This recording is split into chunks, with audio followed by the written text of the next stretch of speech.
মালদায় ফের আক্রান্ত বিএসএফ। চোরা কারবারিদের হাতে আক্রান্ত হতে হলো বিএসএফ জওয়ানদের। আত্মরক্ষার জন্য শূন্যে গুলি চালাতে বাধ্য হয় বিএসএফ জওয়ানরা। গভীর রাতে কাঁটাতারের কাছে বাংলাদেশি চোরা কারবারিদের দেখতে পেয়ে বাধা দেয় বিএসএফ, আর আটকাতে গেলে পাল্টা ধারালো অস্ত্র নিয়ে বিএসএফ জওয়ানদের উপর হামলা বাংলাদেশি চোরা কারবারিদের। আমরা দেখেছি এই মালদাতেই বৈষ্ণবনগর সীমান্তে কাঁটাতার দিতে বাধার মুখে পড়তে হয়েছিল বিএসএফ জওয়ানদের। আরো বিস্তারিত তথ্য জানবো আমাদের প্রতিনিধি সমীরণ পালের কাছ থেকে। তার আগে আপনাদের সামনে যে খবর রেখেছি, মালদায় ফের আক্রান্ত হতে হলো বিএসএফ জওয়ানদের।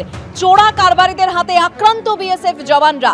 আত্মরক্ষার জন্য শূন্যে গুলি চালাতে বাধ্য হয় বিএসএফ জওয়ানরা। গভীর রাতে কাঁটাতারের কাছে বাংলাদেশি চোরা কারবারিদের দেখতে পেয়ে বাধা বিএসএফ এর। হাই বিম টর্চ জ্বালিয়ে চোরা কারবারিদের আটকায় বিএসএফ। পাল্টা ধারালো অস্ত্র নিয়ে বিএসএফ জওয়ানদের উপর হামলা বাংলাদেশি চোরা কারবারিদের। আত্মরক্ষার্থে 2 রাউন্ড গুলি চালাতে বাধ্য হলো বিএসএফ। গোলমাল দেখে বাকি জওয়ানরা জড়ো হলে পালিয়ে যায় পাচারকারীরা।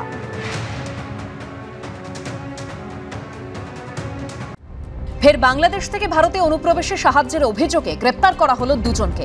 নদিয়ার ধানতলা এবং হাঁসখালি এলাকা থেকে 2 ভারতীয় দালালকে গ্রেপ্তার করেছে পুলিশ। পুলিশ সূত্রে খবর, ধানতলা ও হাঁসখালি মিলিয়ে প্রায় 10 কিলোমিটার এলাকায় কোনো কাঁটাতার নেই। স্থানীয় সূত্রে দাবি, এই 10 কিলোমিটার বাদে যেসব জায়গায় বাঁশের বেড়া রয়েছে তা ভেঙে অথবা ইছামতের মজে যাওয়া অংশকে কাজে লাগিয়ে ভারতে ঢুকছে অনুপ্রবেশকারীরা। রাতে আমরা কেউ বাইরে বেরোতে পারি না, এখানে তোমার বাঁশের তার কাটা, এখানে কোনো লোহার তার কাটা নেই। এবার ওই বাঁশটা ভেঙে তারপরে তোমার লুকিয়ে লুকিয়ে আর কি আসে। এবার এখানে দালাল মাধ্যমেই আসে, ওই পারের দালাল এই পারের দালাল এদের মাধ্যমেই আসে, কিন্তু ওইটা ভেঙেই আসে।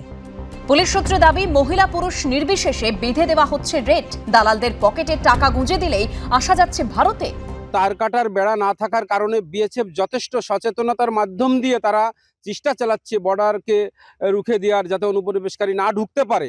তা সত্ত্বেও বিএসএফ এর চোখ এড়িয়ে অনেক জায়গা দিয়েই সেখানে ঢুকে যাচ্ছে দালাল চক্রের মাধ্যম দিয়ে। এর জন্য আমরা মমতা ব্যানার্জিকে দায়ী করব, রাজ্যের মুখ্যমন্ত্রী। কারণ তিনি যদি এই জায়গার পরিবেশ তৈরি করে দিত, তাহলে কাঁটাতার তৈরি হলে এই সমস্যা সমাধান হয়ে যেত। বিজেপি যে অভিযোগ করেছে সেটা সম্পূর্ণ মিথ্যা।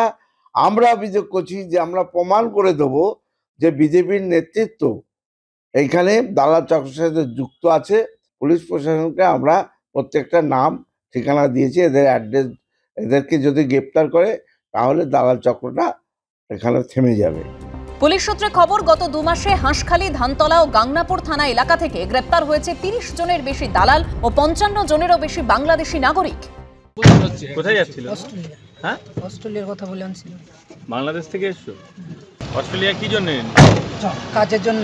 বাড়ি বাংলাদেশ।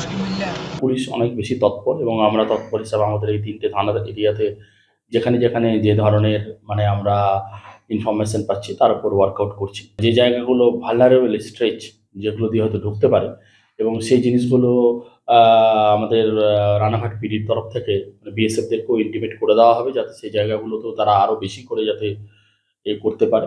এই 2024 জানুয়ারি থেকে ডিসেম্বরের 2nd উইক অবধি প্রায় আমাদের 184 জন।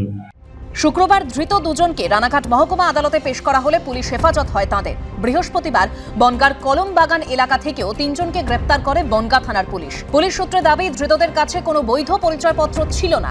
তাদের ছক ছিল বাংলাদেশ থেকে চোরা পথে ভারতে ঢুকে জাল নথি দিয়ে পাসপোর্ট তৈরি করে সোজা অস্ট্রেলিয়া পাড়ি দেওয়া। তারা নিজেরা বলছে যে আমরা ভারতে ঢুকেছি এবং এখান থেকে আমরা অস্ট্রেলিয়ায় যাব কাগজপত্র তৈরি করে নিয়ে। কিছুদিন যাবৎ লক্ষ্য করা যাচ্ছে যে কিছু কিছু বাংলাদেশি লোক এইভাবে অবৈধ পথে চোরাচালানের মাধ্যমে ভারতে ঢুকে ভারতের জাল পাসপোর্ট ভিসা তৈরি করে তারা বিভিন্ন অস্ট্রেলিয়া, কানাডা, বিভিন্ন দেশে পাড়ি দিচ্ছে। পুলিশ সূত্রে খবর, 3 বাংলাদেশের নাগরিককে চোরা পথে এদেশে ঢুকতে সাহায্য করেছিল 2 দালাল। সেই 2 জনের খোঁজে তল্লাশি চলছে। সুজিত মণ্ডল ও সমীরণ পালের রিপোর্ট, এবিপি আনন্দ।